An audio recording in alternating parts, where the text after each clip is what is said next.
Hi, Ryan. Hello, Rachel. How are you? Okay. Yeah, you're doing okay. You're doing just fine. Yeah, just dandy. Rachel, as long as you're here, I'll always be here. How do you feel about that statement? Oh. You can't do the podcast without me, Rachel. I'm the yum to your yum. And the audience is the podcast all along. Huh? Yeah, sure. Sure. So, Rachel, what are we doing? What are we doing here? Are we here to talk about Star Trek Discovery, your favorite television show? God, no. But Michael's in trouble. How will she get out of this one? With her God complex and something that she pulls out of her ass. No. Yeah. I hope they take down the season-long villain. About Babylon 5, which is a different sci-fi show, which we are also talking about from the rewatch perspective. So spoilers are bound to happen. Yeah, you've been warned. You've been warned. If you're worried, are they going to spoil it? Yes, Kosh dies. I'm sorry, but is he fully dead? I can't say. Well, I can say. Yeah, well, yeah. You know, no one's ever really gone, and so we're here to talk about an episode of Babylon 5. Somebody to remember them. Yes, but we're here to talk about an episode of the television series Babylon 5 from the Yum Yum perspective, because Yum Yum was a line of dialogue. We all remember the line of dialogue where in Star Trek Discovery, a character, a person, a thing said Yum Yum rather randomly, rather abruptly. It actually made me think, this is real, it made me think, is Yum Yum a phrase that you can use genuinely? And then ever since I've watched TV, I'll see people and shows and characters and so on say yum yum, and I'll be like, they said the thing, but they said it normally. And it's like, there's a way to do it normally? And I'm sure the guests that we have joining us can tell us about all the ways you can say yum yum in a normal context, which is for kings. Yeah. Our first guest that's not from another podcast. Is that true? Is that true? Nick wasn't from another podcast. Oh, yeah. Pat, his brother wasn't from another podcast. But if they want to... No, but they're... Nick and Pat, if you want to host a podcast called The Brothers at Infinite War, because you are always warring with each other, I'll listen to it. It sounds like a D&D podcast, honestly, but I wouldn't listen to that. But there are plenty. Will you be the next McElroys? Who knows? Find out. But we are joined by a sibling. Talking about siblings, I mean, Nick and Pat, they're siblings. They're twins. I mean, I'm not a twin. If only, though. Would I be the evil twin? I don't know. But I am joined by my older sibling. So old. Falling apart right in front of my eyes. Allana, you're here. Hello, Allana. Hello. How are you? Not too bad. I am falling apart, though. That is true. You are falling apart? When you first watched Babylon 5, how apart were you? I was a child, a literal child, but recently somebody did tell me that if I like to sensate, I should check out this really old sci-fi that I may not have heard of because it's so old. And that was when I knew I too was one of the ancient ones. So I was like, well, you're one of the first ones. Yes. And the twist was it was Crusade they recommended out of all of the ones you could go for. I'm just here. We all of us have to be somewhere. This place seemed to be as good as any. You mean you've been riding around in here all night? You like going nowhere at 120 miles an hour? Of course. Yes, Allana, we both grew up with Babylon 5, but your history is a little different to mine. I mainly remember watching them on the DVDs, and we had the big break between getting the first season and the second season. Like, it was like 3 years. But I do remember occasionally watching episodes on the videotape. I remember Comes the Inquisitor being the one that we watched the most. I remembered that one being on recorded off the television. But what about you? Tell us a bit more about your experience, because as we said, you're older, you're falling apart. So you were there more so than I was to see Babylon 5 in real time. Exactly. I had to hope and pray our parents would remember to record it for me because it was just after I had to go to bed each night. So it was like a 50-50 split as to whether I'd have it recorded and I'd get to watch it the next day.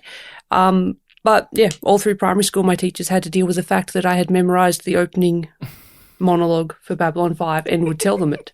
Oh, God. Yeah. It was particularly bad when we got to this season, which has, of course, the best. It has the best. It has the best opening monologue and that music. Absolutely. Yep. It relies on the first one being so good too, though. I have a follow-up question, which is, did they record over old episodes to give you the new ones?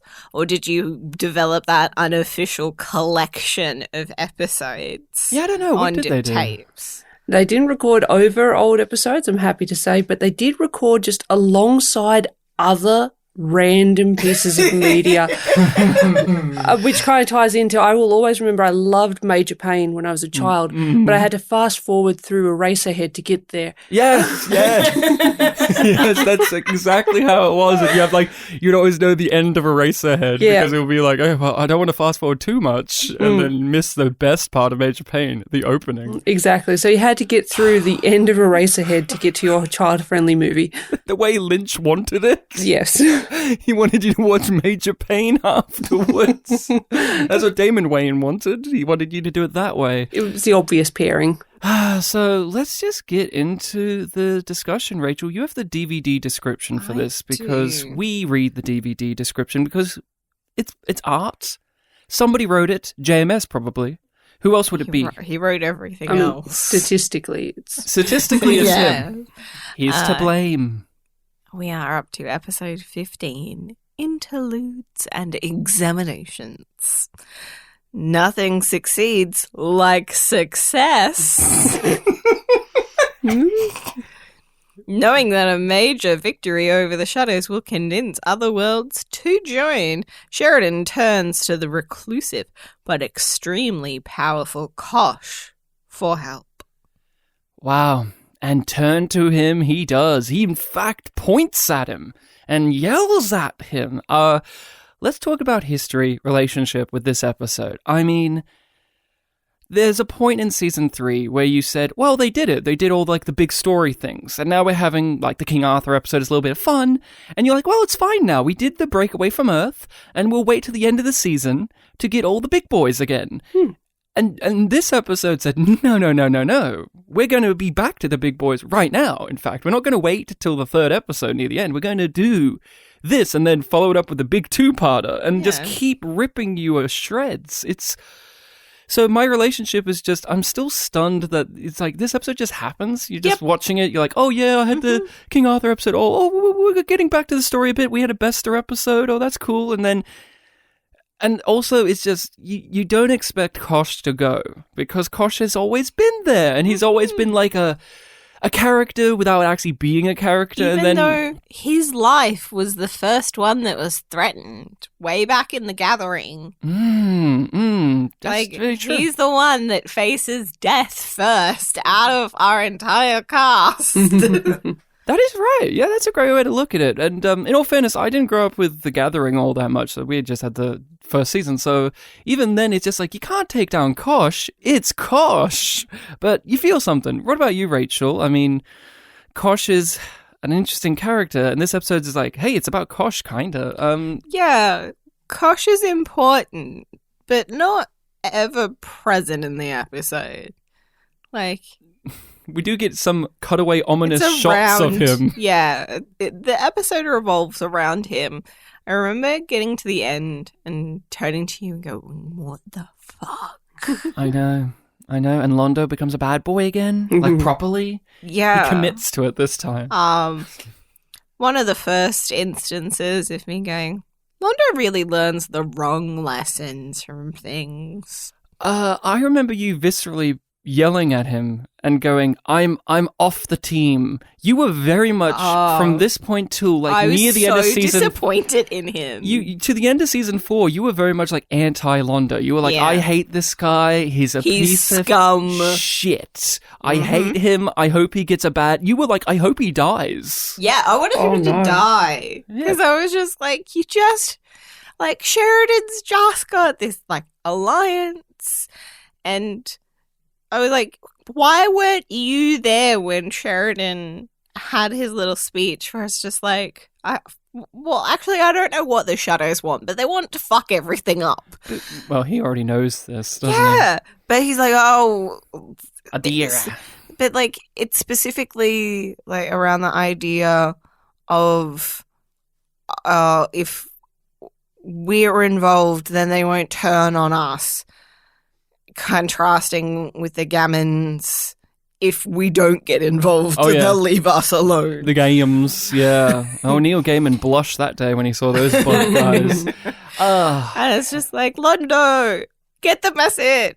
But he's stupid. I hate you. I hate you. I want you to go away so you don't fuck things up for other people. And I was firmly on Jakar's side. I was like, just learn the same lesson as Jakar. But he wasn't manipulated by the Vorlons to learn it, so he won't. Now, Jakar isn't here, but there's a lot of other elements. Allana, what's your general relationship with this episode? This episode surprises me every time, because I remember when you told me I will be watching Interludes and Examinations, and the name didn't ring a real bell. I looked at where it was in the season, and the name even makes it seem like, this is an interlude. It's designed to be unimportant on the face of it. Yeah. And then you mentioned also it's the one where Kosh dies, and I'm like, okay, are you sure? Fair enough. And yeah, a lot more happens in it. And even just going into that rewatch going, oh yeah, it's the one where Kosh and Adira die. I got a little bit tricked at the beginning because I was like, no, this is not that important feeling at all. But we start out with the most ominous thing, an Ivanova monologue. Yes. Every time she does a monologue, it's very bad if an episode opens with an monologue. It's pretty much the entire cold open is her monologue. And the scenes where she's not monologuing are framed by her monologue. It's also, I think it's the only... Ivanova is only in it as a monologue as well. She's just not in the episode at all, which... Well, that's okay. She set the tone. Yeah. She did. So far, we've got everything more or less under control. We should be okay for now. As long as nothing else goes wrong. We ask this question. Who has YYE, Yum Yum Energy? Oh, God. Who in this... who in this episode would have said Yum Yum? Morden, definitely Morden. Morden's always a contender. Londo, when he's like, and let the galaxy burn. Yum, yum. Yep. But I see Morden when he's going to talk to the rose seller to sneakily get the information. Well, that was my contender. The guy selling the roses. And talking to Via, being like, you can't go wrong with garters. Yum, yum. Yes, a fine bottle of Bravari. There's a lot of candidates. I mean, even Kosh had his little moments. I could hear him saying it. Final words, yum yum, as his dad in his brain. Can you imagine if one of the Volon ships projected the message of yum yum in that Volon language on their skin? Side? Oh, yeah. Sheridan, but like that's the one time that they do it in English. That'll be fine. Yeah. Sheridan when he's getting hit against the wall by Kosh, just as a power move. Yum yum, yum yum. Lip spit of blood from lip. Yeah. And then instead of up yours, it's yum yum. Disobedient. Yum yum. Yeah, that's it. That's actually the moment, because in Star Trek Discovery, it's like, hey, random character, do you want to kill the antagonist? And she licks her lips with, flicks her hair back, and she says yum yum, and it's like, well, you know what? Weirdly, Dark Horse candidate Sheridan? I mean, he always has YYE because he's always got a glass of orange juice nearby, and he's always wanted to have a sip and go, yum yum. But no, let's get into Londo. He's here. He's happy. He started out season 1. His job was to spread happiness to the rest of the station, and now season 3 his job is to let the galaxy burn because he doesn't care anymore. He lost the one thing he loved, and that always gets me. Because it's like, yeah, you did see her as a thing, but she's a person. Oh, he saw her more than that. He definitely saw her as a person, but he also takes responsibility. So let's go to the beginning. Rachel, he's happy. Yeah, he's happy. Adira is finally coming back to him. We get some very convenient flashback shots in black and white. Hey, just in case you've forgotten or you weren't watching the show. It was 3 years earlier for people in real time, and they didn't just have the ability to watch it again easily. Not everyone. No. So he is very excited and enlisting Veer's help because, Veer got demoted. He's back to where he was. So being a little lackey. He's having to set up Londo's sex pad, sparing no expense. When they're really, really leaning on the undertone or overtone, if you've watched all of the show, of Veer being essentially a virgin. Yeah, he's a little weaselly virgin. He's like, I don't know the things. I know things. Just get a things. Oh, just gives the list. I particularly adore little touches, like he's getting the flowers and he's getting the star laces that Adira likes. I was like, hey, look, they still have the same crappy little props, but hey, they're back, and it's so sweet to see that. And I do enjoy the comedy between Veer and this just random flower guy. Not even flower. We already had a flower guy earlier in the season. This is just a random it's merchant. Not a florist. Yes, he's a general trader because he's getting all of the things for the sex pad. We're all doing a rewatch, and I gotta say, and I'd love to hear your thoughts on this, Allana. One of my favorite things about B5, well, one of the things that makes a station alive is that we can just have this guy show up. He's a one-time wonder, and yet he has a quirk. He has a little personality. He has like a thing happening. And you imagine him still being a part of the station once this episode's done. Like, he's still off. Yeah, he's still there. He's got enough personality that you always... Well, when I first watched it as a child, he's got enough personality that it makes you think, have I seen this guy before in the show already? Probably. It's like, does he work with Vicar? Maybe. Oh, don't bring a Vicar back up. I miss him. Oh, that's a character that definitely should have happened again, though. Oh, he should have been the main character in season 5. What's the time at Sunspot, the drink? Jovian Jovian Sunspot. But yet, like, the thing that I like about the series is just, like, you have all these background people in their life, like, you have all of these background aliens, and so even if you don't know their name, you're familiar with them. You're like, oh, look, they're the bug people, and there's the Drazi, and there's the Nun. We've seen the Gaimons around. Yeah. Well, and this is the first time they've spoken. Yes. We have that at the begining with just Sheridan, and they're all clicky. So you know that they're bugs even more so, even though they look like it. This is those are the aliens with the head that gets called out as being a rip-off of Sandman's helmet. Yes. Yep.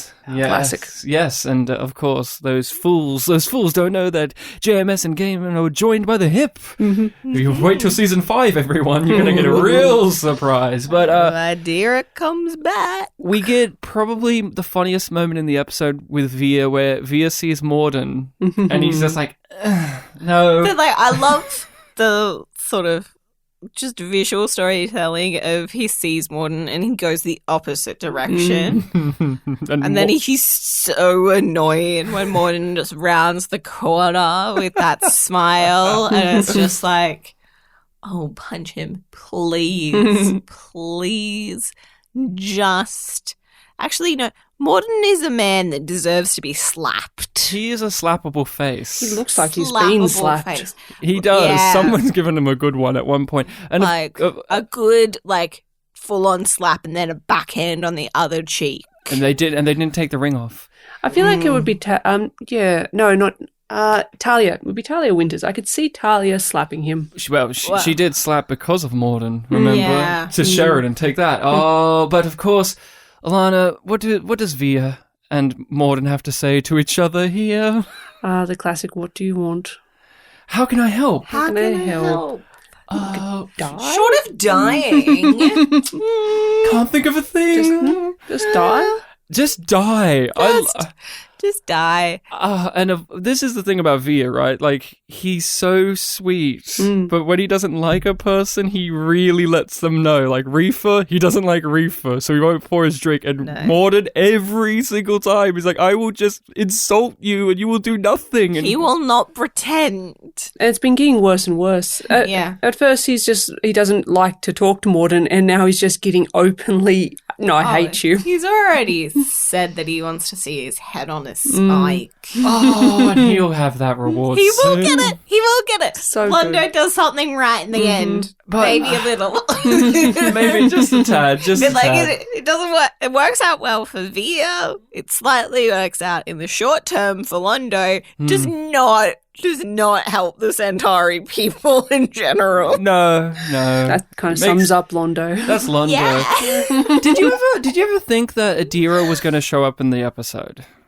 I did as a child. I was easily tricked. Ah, yeah. I thought she would because she was I such did a too. prominent character. I didn't think that I was like, we oh, would you're not get her. and you're showing us her again. Yeah. Like you are making it very clear, and you have already paid off other things and brought characters back around that we thought that we would never see again. But also, it's like, well, you aren't afraid to kill people. But I definitely wasn't expecting it. But as soon as Morden entered, and then we saw her dead, I was like, oh.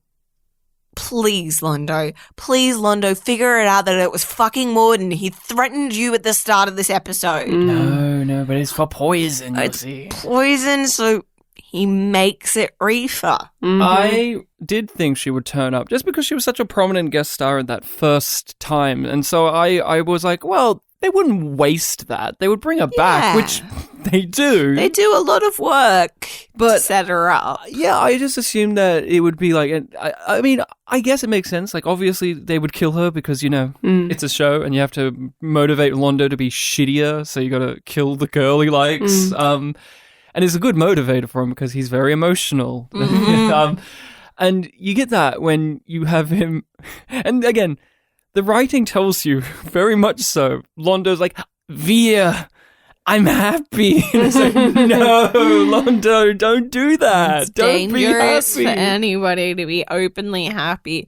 Maybe that's why Sheridan and Len are like, you know, we're going to take this really slow. Any happiness Yep.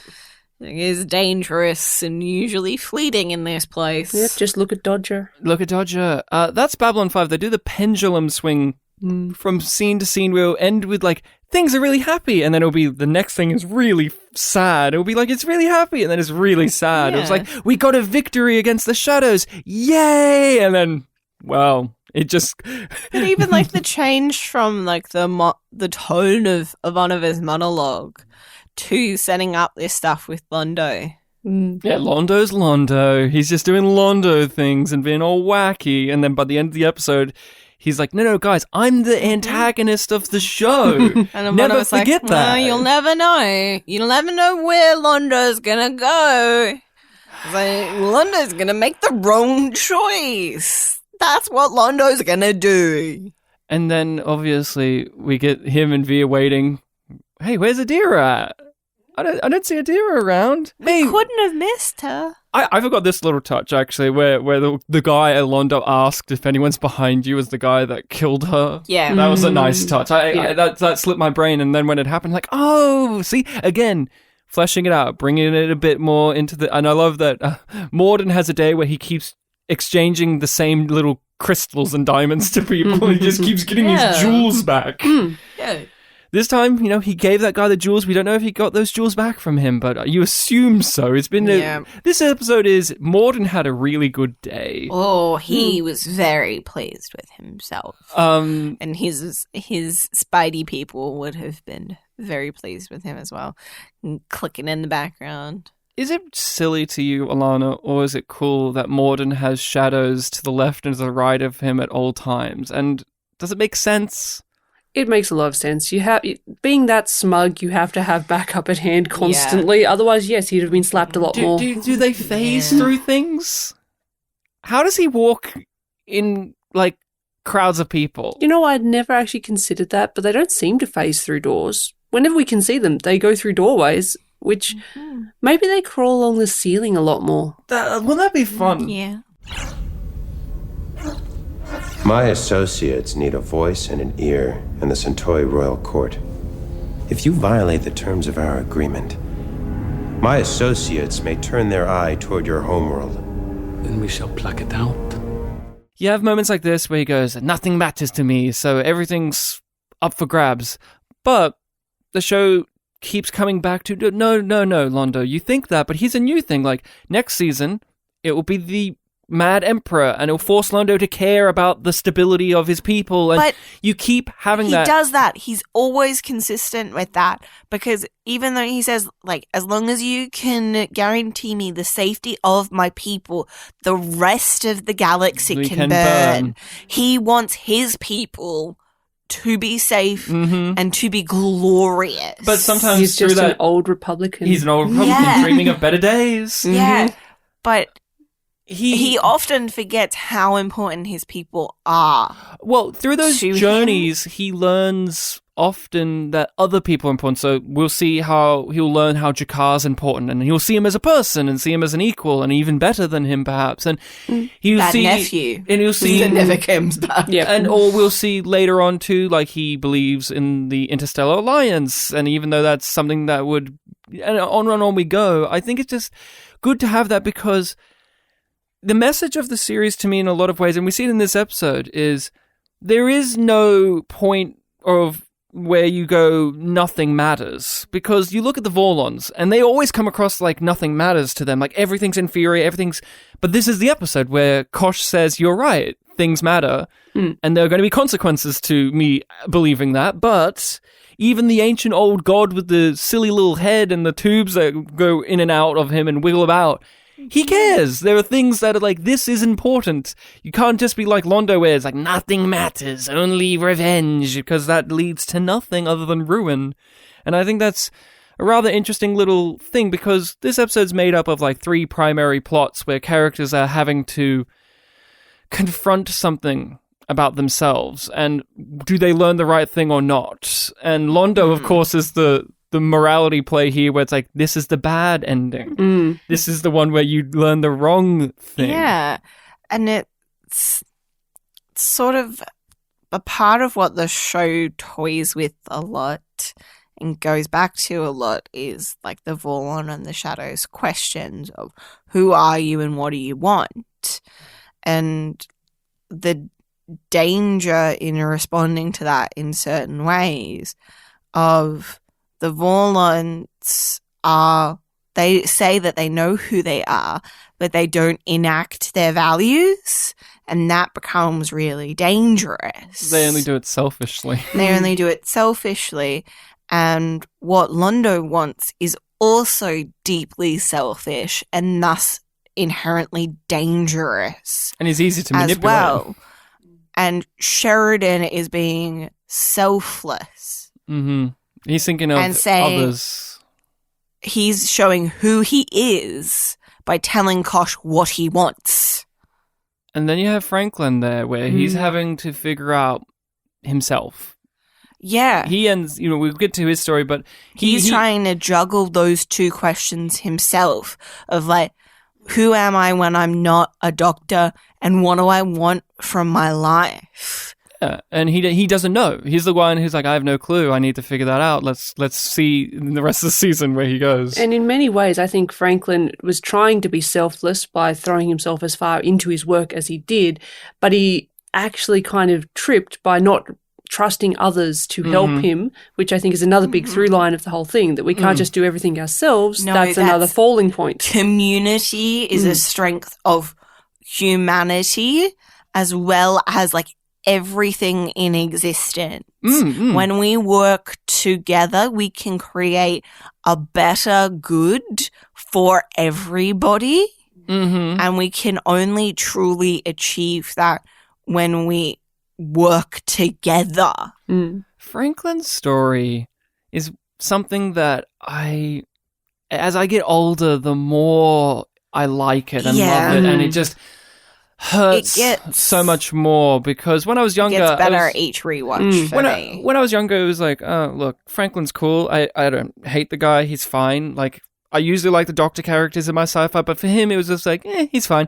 I'm here for all of the extravagant sci-fi things, because his story is just a human story. It was just like, oh, he got addicted to drugs and now he needed to figure it out. It wasn't as as thrilling as... But it's sci-fi drugs. Yeah. But it's not as thrilling as Londo is now going to make the galaxy burn, and where's he going to go? And Kosh is this ancient alien being, and now the Vorlon's getting involved in this intergalactic war, and all of that. So many great monologues in this episode. Oh, that's And that, JMS having time.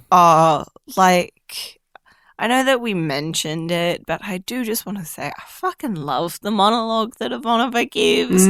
Like, it really does set up the episode really well, but it's so true to Ivanova. Yeah, I think there's a lot told about the Franklin journey here in those visuals, because when he is freaking out or when we are on him, we're extreme close-ups, and it's uncomfortable when he's screaming, 13! Yeah. I said 13! But when there are scenes between him and Garibaldi, it's a wide shot and they're far away, which is just a visual telling you their relationship is getting further away from each other, because you have that their scene distance and there's this all of this stuff in between them, but you feel the distance when, like, Garibaldi is talking to Hobbs in that sort of, like, near the Zocalo area, and Franklin walks in and sort of, like, figures out that Garibaldi's really sniffing around. You get that, like, kind of wide shot establishing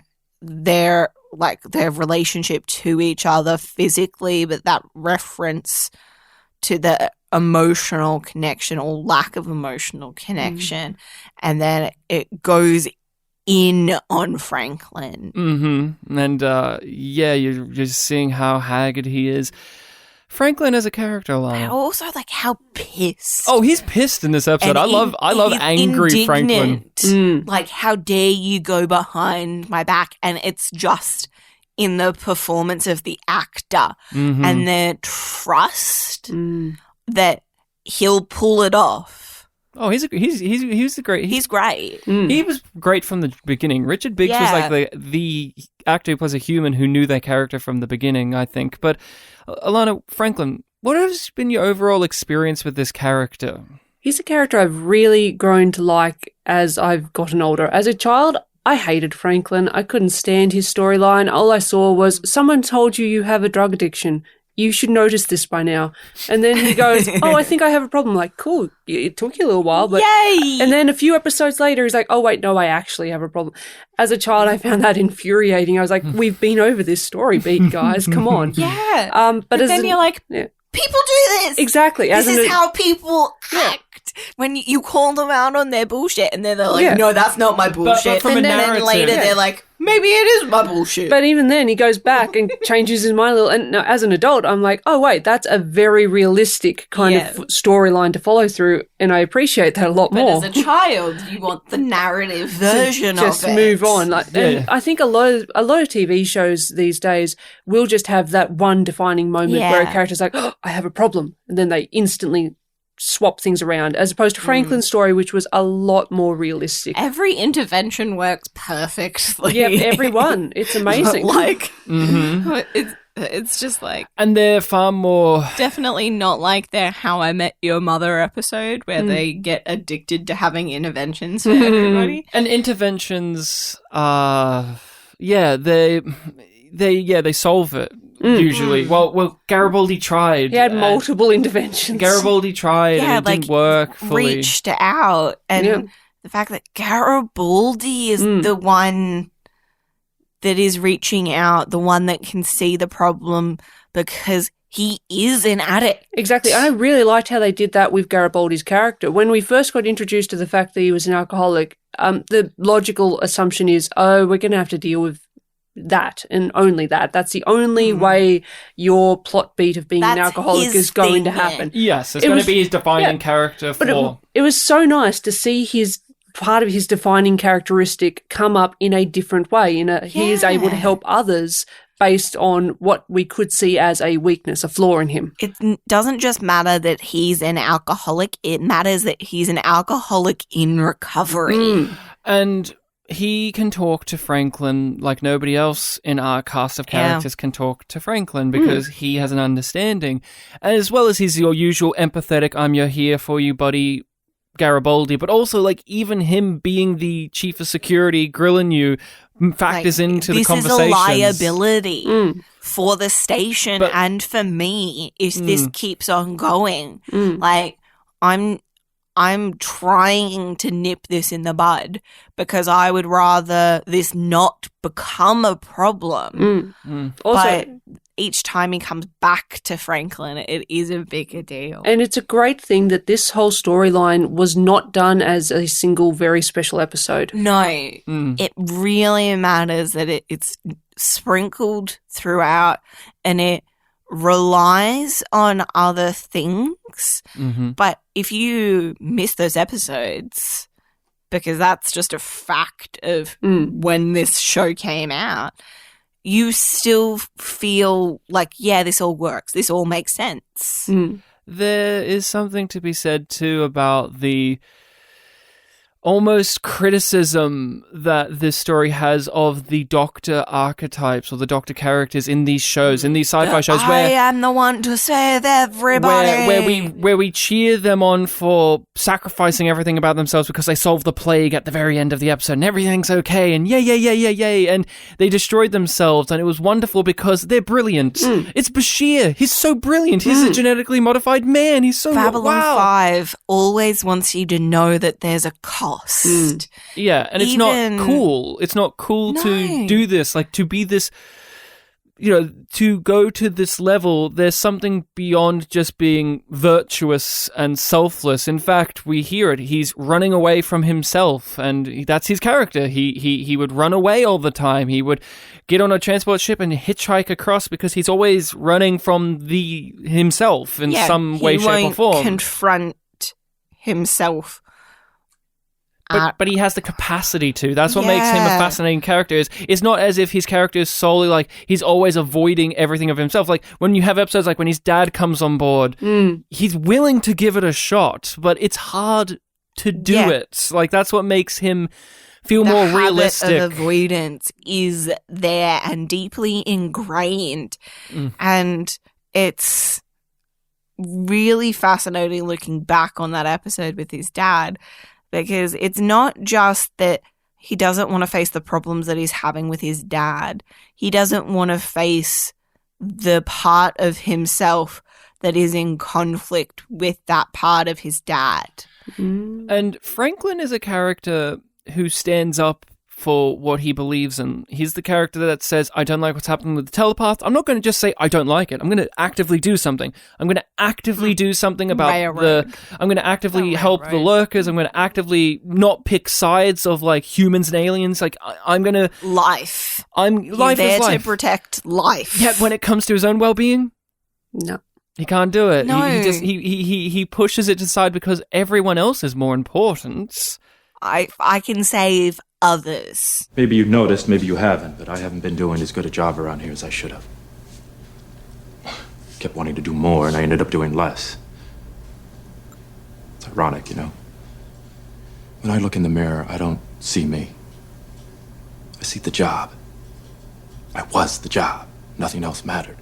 My favorite scene in this episode was the scene where Garibaldi confronted him in his quarters and Franklin's got his shirt off. He's just come out of the shower. You're like, oh, he's surprisingly ripped. Yep. Every time he has his shirt off, I'm like, oh yeah, you are surprisingly ripped. You are surprisingly You get ripped, sir. more and more shirtless Franklin. Like thank you. They've done the first one now, and they're like, "Oh, he'll do this. This is great. Everybody's happy, but that conversation is just well written, well played.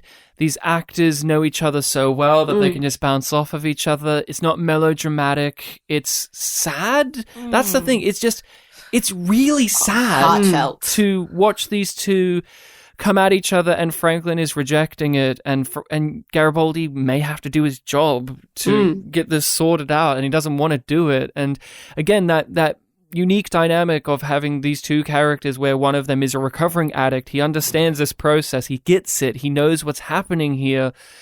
He's trying to reach out to Franklin, but Franklin doesn't know. Like, he hasn't come to terms with it. And by the end of the episode, he'll look at it. But that scene is just... I love the relationship too, because you know they're good friends, but just being good friends wasn't enough to get through to Franklin, so Garibaldi's now had to shift tax a little bit into more of a professional realm. And to your point earlier, when you're watching this younger and you're like, we've already hit this beat, we've already done this. The thing that you notice when you're looking at it later in life and when you're more understanding of how stories are told is, no, it's the same discussion, but they're different tacks. Garibaldi's coming at it in a different way than he did in that previous episode, and Franklin is coming at it in a different way. In that previous one, Franklin is like yells at him and has a jab at him, but then he apologizes. In this one, he's not apologizing. He's like, leave me the fuck alone. Why are you always at me? Every 15 minutes, I just have you riding my ass, just saying, get off these stims. I'm fine. I have a question for both of you. And this is something that I questioned on my first watch. But on subsequent ones, it's something that I don't really wonder about, which is when Garibaldi is in MedLab and he's about to put in the codes that Hobbs has given him, and then he stops. The first time that I watched it, I was like, did he stop because he wanted to stop or because he noticed Franklin? I thought he noticed Franklin. Yeah, I never thought about it. I took him at his word, and I still do in this. I take him at his word now, but I think that there is that part of his brain that goes... Yeah, the part called Mr. Wizard, yeah. Well, also... we know that he's not good at watching his back. Walker Smith told us this. We know that, but by the same token, MedLab is full of reflective surfaces. No, but he's about to learn the lesson with the post office man. Yeah. He did learn that lesson with the post office man. Yeah. So maybe he's just like, you know what, that guy was there that time. Maybe.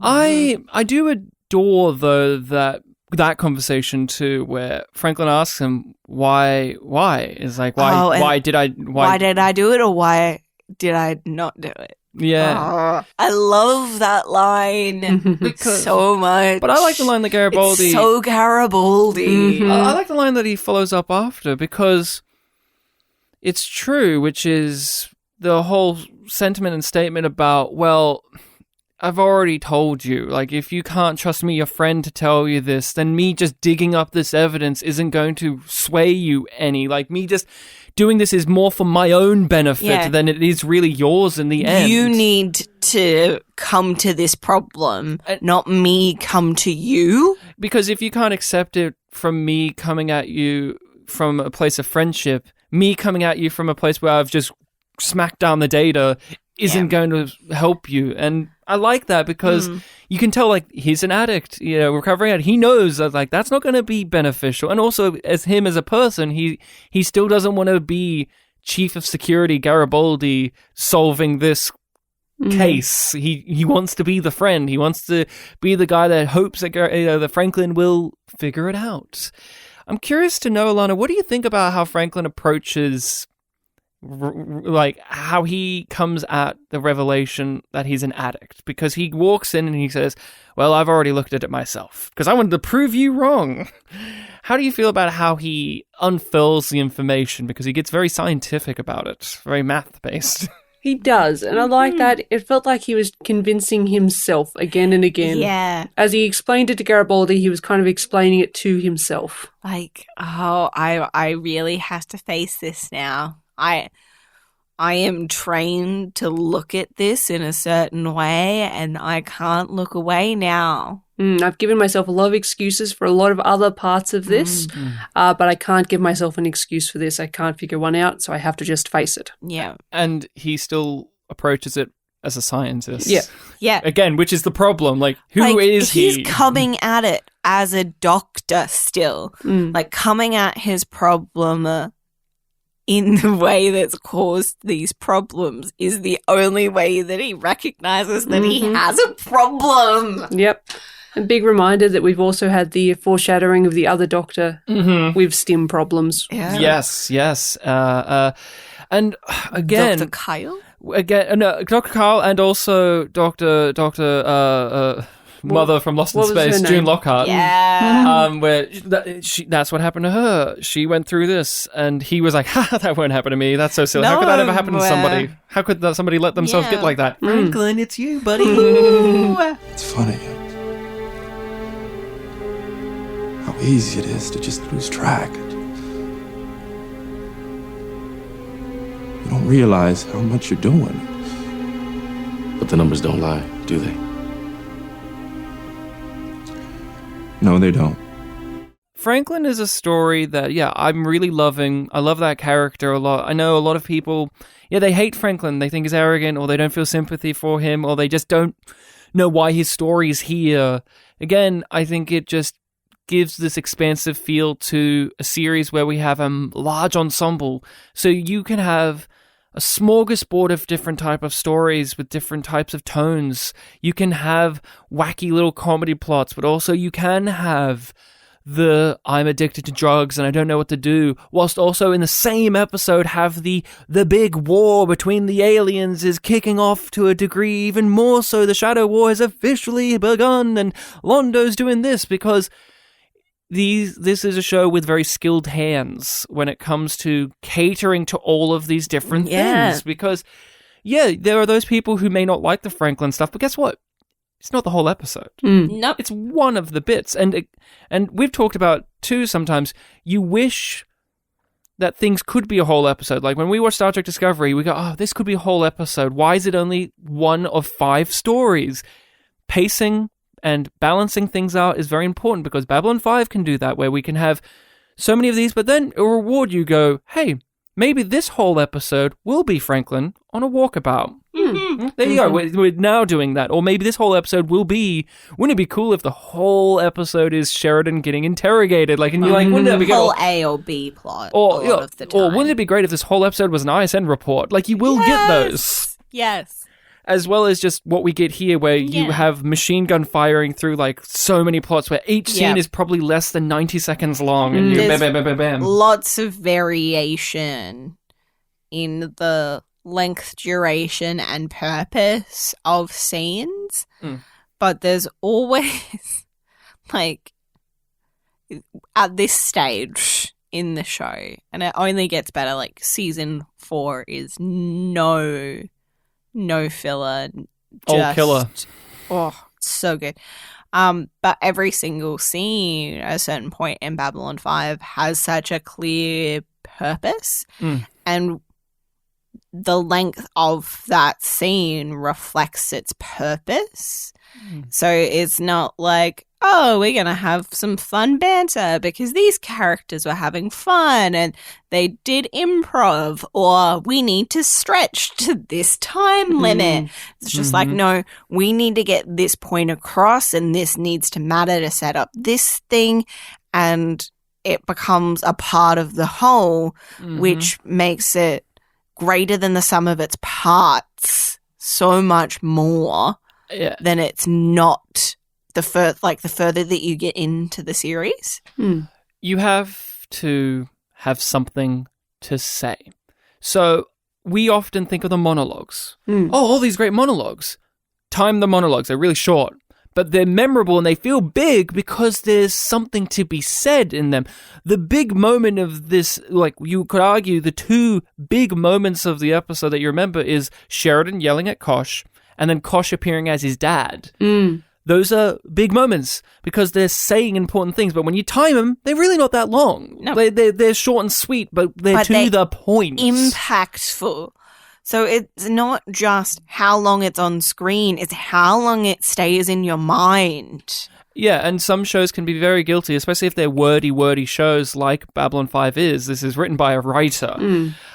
They fall into the trap of, if I just write really long things, that means it's really important, but really... Substantial is substantive, right? But here we have the Kosh stuff, and I want to say this is like a big Kosh episode, but it's just as big as everything else here, but it feels huge because we don't get Kosh-focused stuff as often, if ever, because he's always been in the background because that's his role. He is, don't look at me, I'm just pulling strings over here. He's the puppet master, and you're not meant to see them. You're not meant to notice the strings. You're meant to enjoy the performance of the puppet. Allana, I gotta ask you, you and I think, are very similar when it came to when our younger days of watching these sci-fi shows. There's always that part of, at least me, where you wanted them to do the war stuff. Like, when are they actually going to fight? Because it was always like TNG's like... get a big fucking battle. To me, it's because of TNG being like, the Romulans are this ongoing threat that will come to one day. No. No, nothing. The Borg will... No. Oh, we got Wolf 359. Yeah, off-screen. Off-screen. And it was only those 2 episodes, and the Borg were in descent, kinda. But you never got, like, the full-fledged until, like, later Deep Space Nine. And Babylon 5 was very much teasing. Here... It's on the table now. We're kicking off. Here the shadows are. They're attacking. Everybody knows. Direct confrontation who is they are. Finally here. Yep. And it's just the start. It's just the start, and it's surrounded by amazing things happening for all of the characters you care about. So you know that it's not just going to be, space fights with characters you don't care about, like Kefir. Yeah, it's not just going to be laser, shooties. You are invested. And it avoids that thing that does happen when you do get, like, the war of you only care about what's happening in the war, where... Like, I love that in Babylon 5 is like the war is going on, but so are people's lives. And their lives are not just the war, because it's just like Babylon 5 is their home and has been for a really long time. And it's within this context, but it doesn't become just about the war.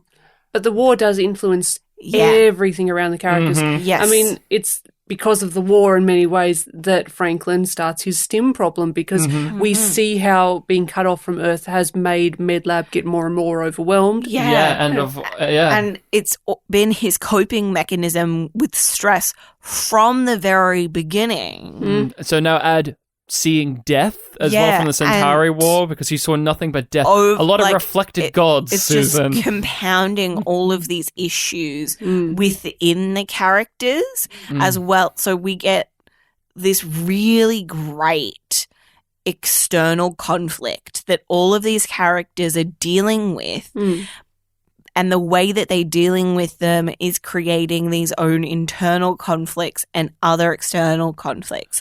Like, Sheridan feels hopeless, and that makes him fucking pissed. And that is a large part of why he goes and confronts Kosh.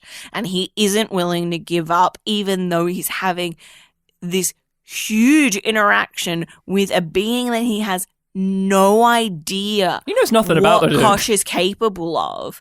And we get that built up even more by the sort of nebulous of, like, there's a power drain and we don't know where it's coming from. I thought that was 90s cheese to the max. I love that way. I loved it. That was great. But again, war is difficult.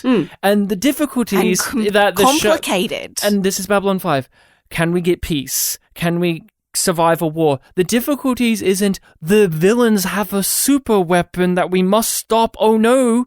The difficulties, no Death Stars here. The difficulty is every person has their own interests, has their own things. We can't just say, hey everyone, the big bad guy is obviously attacking us all. Let's just band together, and everyone goes, yes, please. Everyone has something that they need. So Sheridan can't just have it easy. On paper, like, you as a person goes, oh, it should be. But that's not how it is. And that's what makes it difficult. That's what makes the war even more of a struggle, is he has to convince these people to work together. They need something. They need a win. And the other thing... go on. Oh, sorry. The other thing is Babylon 5 has spent so much time world building outside of just Babylon 5, giving these characters connections to other people, other parts of society. The galaxy. Exactly. It's not like in Star Trek when Wolf 359 rocked up and you're like, oh yeah, there's a lot of ships. We may have even met one of those ships. I don't know. in Babylon 5, you're like, oh, I've seen what happens when the grunts go down onto a planet and they just all get wrecked. Yeah, and what happens when a shadow dad- ship cuts something in half, you know? Yeah. We also know that we've also found out in recent episodes that, well, what about all the telepath blips? Mm-hmm. We're like, we know some blips. Oh, Right. no. Yeah, and to humanize, again, when you have these big galactic war things, sometimes the science fiction genre can be very guilty of forgetting to make the characters feel human. They are just perfect. They are just they're an allegory, or they're a theme, or they're a metaphor, or they're a message, rather than a human. Sheridan is like a super genius military mind. What I really like, though, it's not him yelling at Kosh, which is awesome. What I really liked is him saying to Delenn that he feels guilty and that he's lying to them when he says that he can make a win happen because he doesn't believe it. I like that a lot because he knows Sheridan, that he can't do it on his own. and it shows that he does think outside of the bigger. He thinks in the bigger picture, but he still is a human. He's still just a dude. He's still one man, and he feels the personal responsibility, like Franklin feels the personal responsibility, like so on and so forth. And he feels the personal responsibility of like, I'm saying that we could do this, but I don't think we can, and I feel guilty because I'm lying to them. I just want to say one more thing about that scene in particular, because I just swooned during that scene, and it was for such an oddly specific thing that I wanted to make sure to bring it up. The Delenn is being mystical theme song that goes under her replying to him. The wind chime noises. Like, I legitimately grasped at my heart because I was just like, this is perfect and I love it. It's so Delenn being Delenn. Well, no, yeah, and then it's like, no, she sounds like Kosh. Why is everyone these days talking like Kosh? Yeah, and then it switches, but just the little twinkly music under her saying it.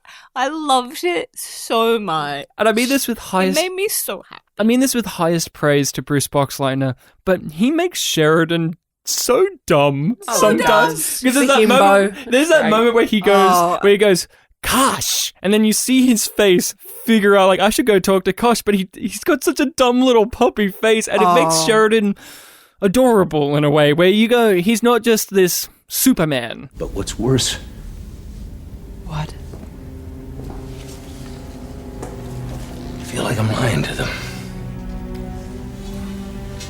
I mean, you've seen the reports from the front lines. Yes, I have ideas. Some possibilities. But at this moment, the stone-cold fact is that none of us can stand up to those ships.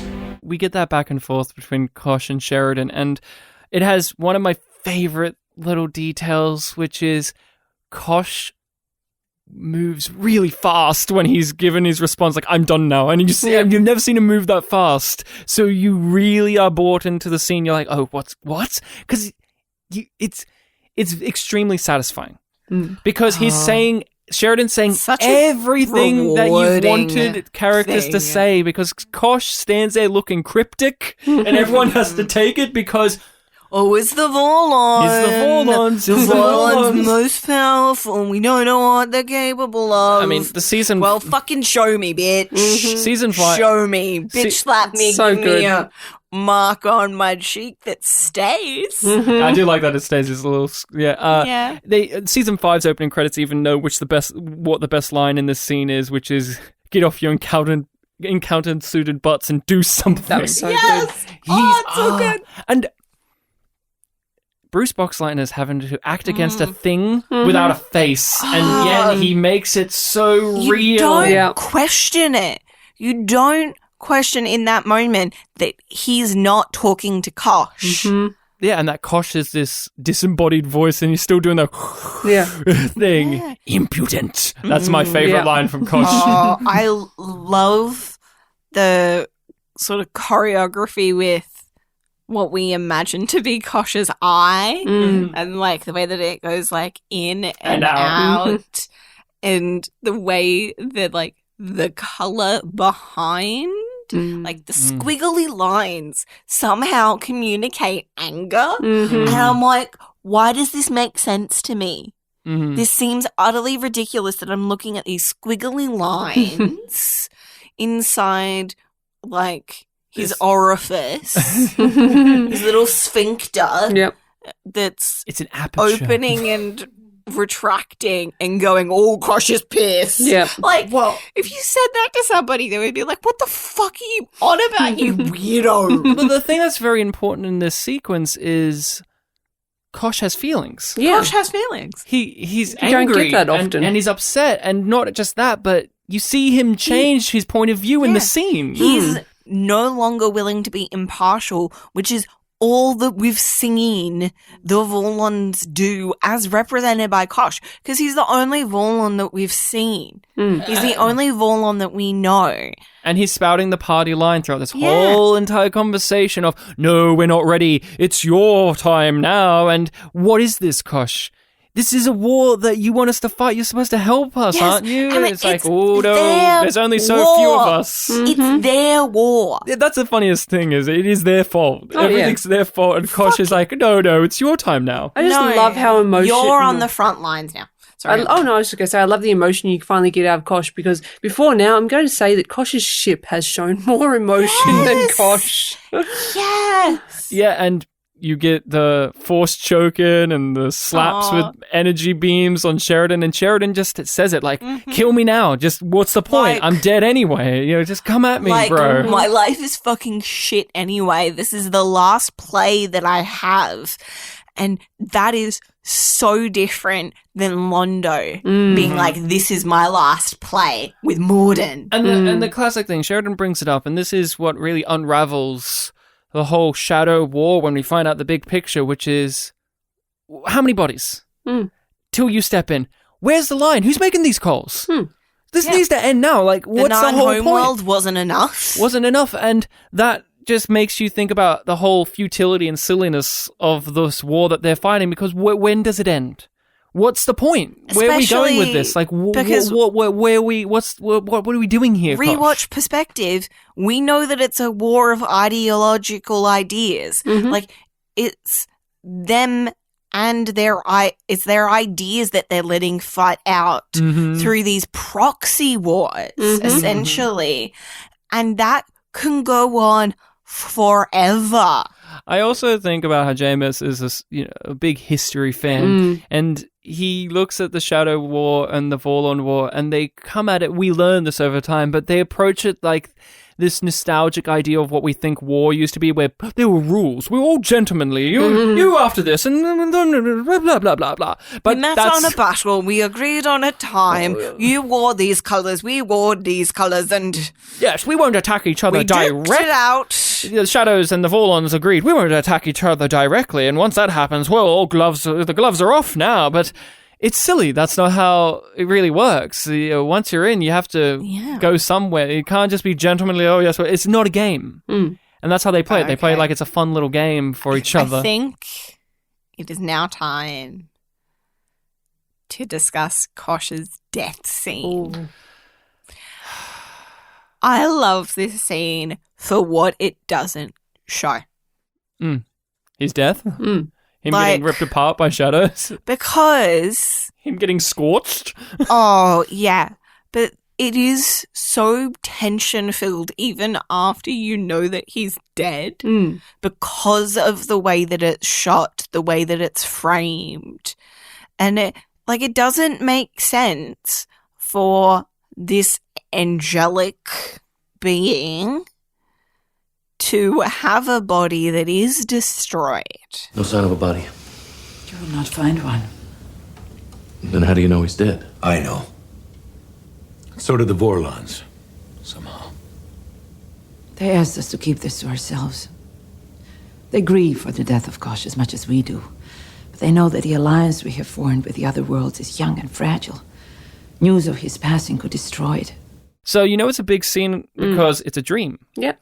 Big dream scenes in Babylon 5. Bittersweet. It was. It really captured a lot of how I think Kosh saw their relationship as well. He Kosh definitely likes to see himself as a guiding mentor figure to the younger races, but honestly, as an audience, we all know that's not really who he is. Yeah. He's a little manipulator. He wants to see himself in that way, and I think he really does get pissed off when Sheridan says that you're a puppet master because he doesn't want to be that. They want to be angels. Yeah, he views himself as something so much kinder and more gentler. beneficent. Yes, and gentler. So it did mean a lot that was how he chose to portray himself right at the end there for everybody.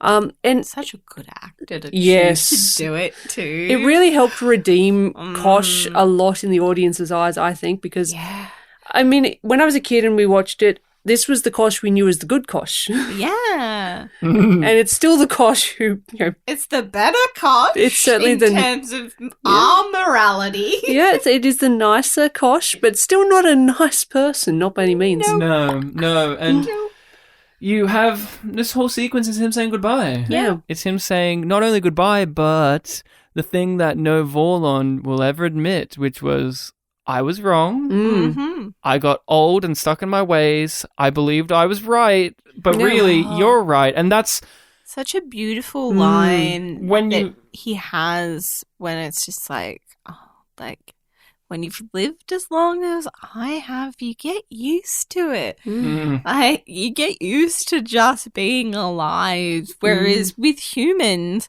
mortality is always in the forefront of their minds because we are so aware that our lives are finite and the Vorlons have moved beyond that as a concern. So it really does shake them. And as people who have consumed fantasy and sci-fi and vampire stuff, that's a staple of you're an immortal being. Those petty human concerns just fade away over time and you get stuck in certain things. You get stuck in routines, you become detached from everything around you, things become a bit of a game, which is very much what Kosh was all about. And then that one brief moment that reconnects him to the rest of the universe in a way that he cares about. Because he's finite. He's going to go away soon. And so now it's the time to admit, my lord, I was wrong. You were right. This is your time to be, not mine to manipulate and to shove you around the place. And again, great actor to pick. Great acting between these two. The intercutting between that happening and Kosh's death happening at the same time, just to let you know, yes, this is Kosh. And there's a nice link, which I don't know if I've ever really thought about, but the fact that, as a Vorlon, he's gone native in a very similar way that Veer did. He got influenced by those peaceful people, those people outside of their ways of thinking. Values. And I mean, Kosh is dead, but not really. Kinda. There's a bit of him somewhere. Who has the bit of him? We'll have that mystery to explore. But it's we know. It's a very powerful scene. It's a very powerful sequence because this Kosh character has been this mystery guy, and there's all these things that you want characters to say to him, and for him to talk, for him to say stuff. So we get all of that here. So that has meaning up front, not the avalanche has become it is too late for the pebbles to vote. Yeah, you wanted to have a that clear other cryptic bullshit that they spout at every opportunity. We are thrilled, but also surprised. It's a surprise, and then Kosh is gone, and you get the ending beautifully where they sit down, talk about it. Everybody knows, they all know what's happening, and even the ship knows, and the ship has it was a part of him. The ship, so sad. that was the saddest part.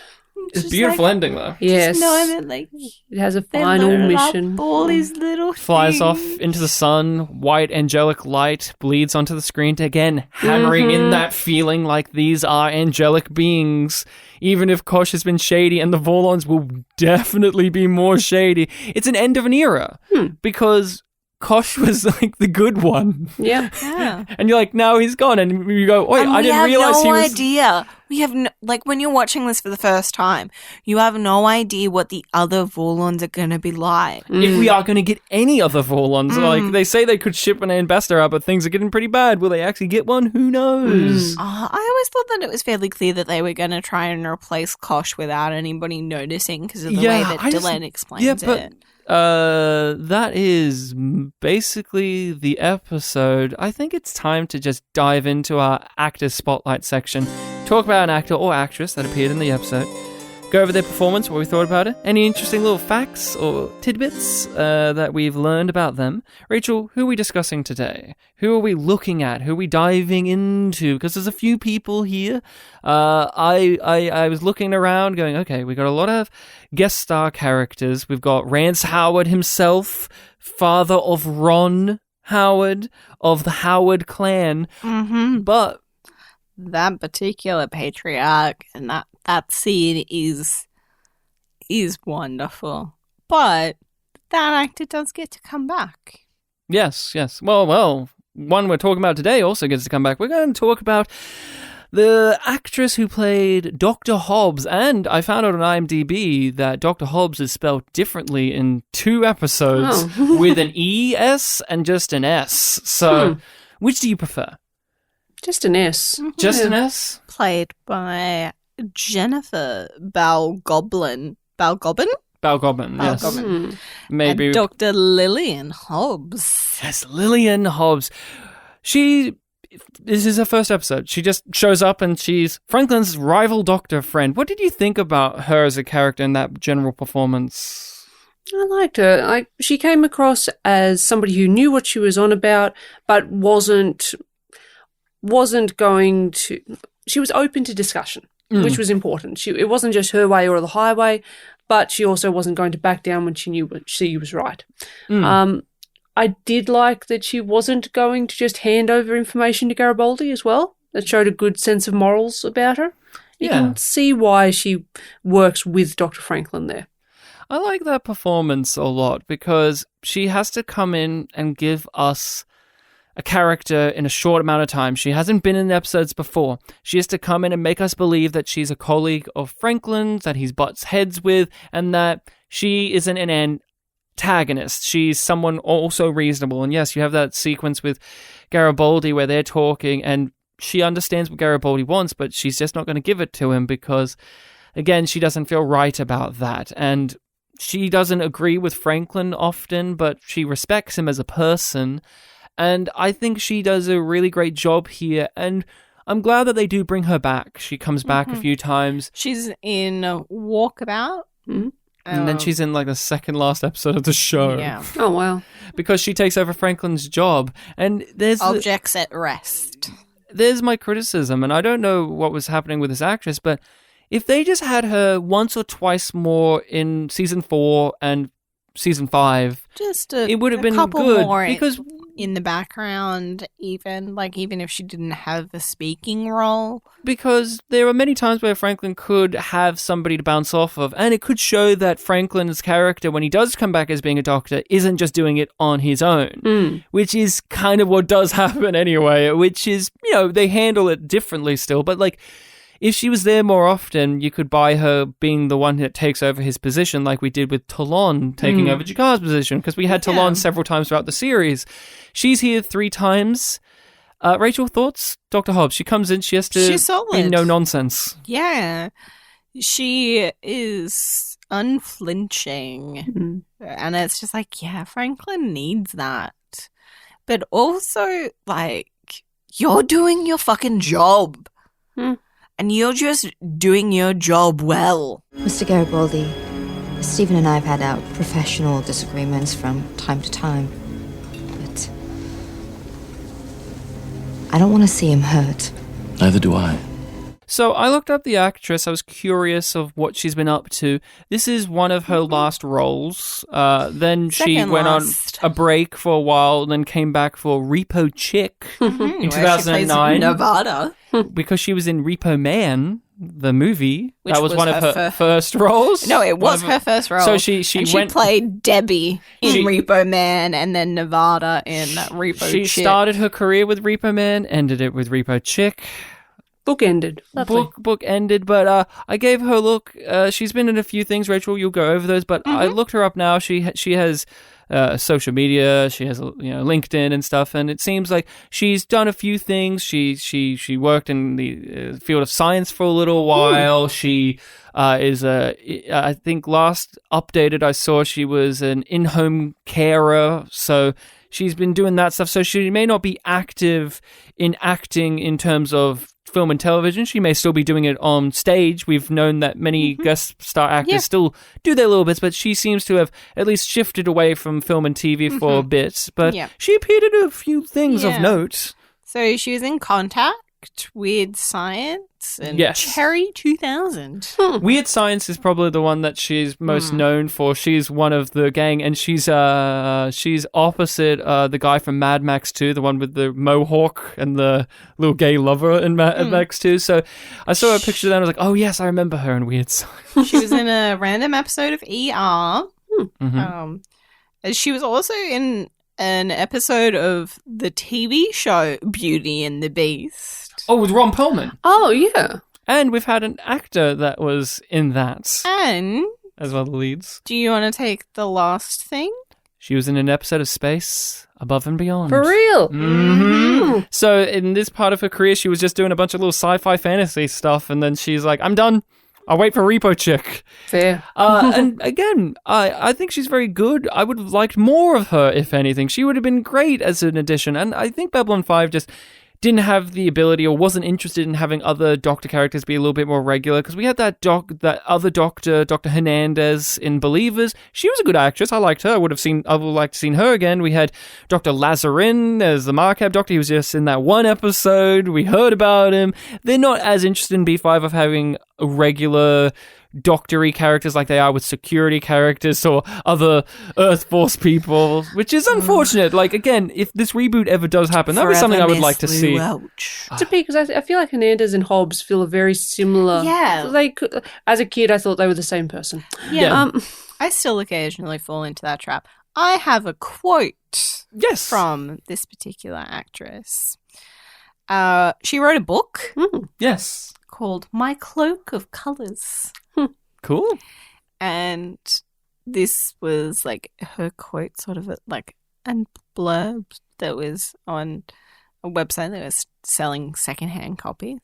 My heart first led me to acting, then shiatsu massage. That's right.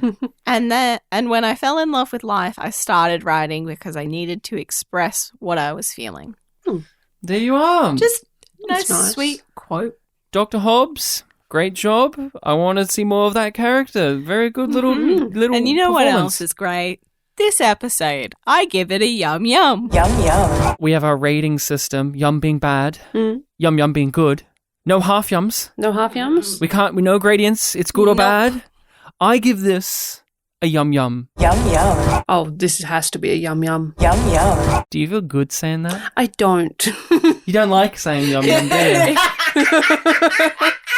Why don't you like saying it? It just, nope, it feels wrong every time I hear it. I'm like, no, I don't need to hear my younger brother saying that. Yum yum. Nope, feels wrong. Is it that weird? Yeah, there are some little weird things like that. Like, people don't like the word moist. I think damp's worse, but that's fine. But yum yum is the rating we give it. Yes. I would love to know, Allana, what we will be talking about next time on Babylon 5. Again, DVD descriptions are being provided. So what are Rachel and I going to be watching and talking about next time?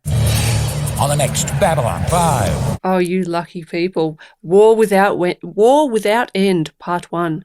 Past and present are on a collision course when members of B5 travel through time on a mission to save Babylon 4. An unexpected traveller joins the efforts of Sheridan and crew. Ooh. Jeffrey Sinclair. Jeffrey Sinclair! The original sex man's back, baby! He was so horny in the pilot movie. Oh, yeah. And he's horny in this too. He's going to travel back in time and populate Mbryo with his All seed. Yep. We thought he was gone forever. Oh, I can't wait. This is going to be for the last two-parter of the series. They only had two-parters. Official part 1, part 2. I'm looking forward. I mean, Zathras is back. If only they said not Jeffrey Sinclair, but Zathras. Not to get confused with Zathras. Yeah, I mean, don't forget, there is a scene with Zathras and Zathras. Oh, and Zathras. Oh, my lord. There's a lot happening. Maybe I should have changed the description. No, you have to keep it pure to how JMS wanted it. That is all we've got for you people. It has been a pleasure to have you on, Allana. Thank you. You've been watching Babylon 5. We've been lining up with each other in our watches because we are doing it week by week, but you'll do like quick bursts and then like a month off. And then quick bursts and then like 2 days off and then another episode. And that's how it's lined up. So it was great to have you on for a banger. It could have been Walkabout. I know. I know you're crying. You could have missed on. You could have got Grey 17 is Missing. Oh God, I saw that in the lineup and I thought you could have had Naroon talk. But that is all we've got. Rachel, where can people find us? They can find us on those various social medias, which are conveniently linked below, and YumYumPod or YumYumPodcast. And if you want to shoot us an email, that is yumyumpod@gmail.com. Yeah. But if you are like, we like these people talking to each other, we want to hear more of it, you can head over to our Patreon where we do various bonus content, including... Contact or content? Content. We have watched all of the X-Men movies, Allana. Oh, God. Your favorite film, The New Mutants. We watched it. We talked about it. Oh, my God. And guess what? Is it fantastic? Is it only Yum? It is. Oh, well, people, come to the Patreon and find out. There's a lot of opinions. That for free on air. We can't give that for free, but we have a lot of stuff. We're going through Space Above and Beyond, which is why we're excited. We're watching that, talking about that. Rachel hasn't seen that. Haven't seen the episode? No, she's a late game season entrance, so... Space Above and Beyond. We're how talking about much of your content will be edited out? There you because it breaches standards like Macbeth. Oh, yes. There you go. But yes, Patreon, come over to support us. You can be a part of group Discord where you can ping at Rachel and ask her for food recipes. So that happens. Just my opinion on food. Rachel has recipes, but only on the Discord that you can be a part of when you join the Patreon. Maybe you can help us figure out what slap it up the middle in a recipe for cookies means. My grandmother had cookie recipes or recipes for baked goods, and one of the steps was give it a good slap up the middle. It was part of one of the instructions. It wasn't even the whole thing. And it was written out as give it a... And then good was added above. Oh, that's important. She needed a good slap up the middle. She needed to add give it a slap up the middle. Didn't work. So needed good to slap. needed to update the recipe to say good slap up the middle. She was too afraid to write spank. And that was my nan. And that is all we've got. Jakar was not here. No. He was too busy. He was too busy writing his book. Yeah. But he did one time say... Only once. Only once. In the pilot movie, as a farewell, he said, good eating to you. So good eating to you, Allana. Oh, thank you. Good eating to you. Good eating to you, Rachel. And good eating to all of you. Mr. Keller.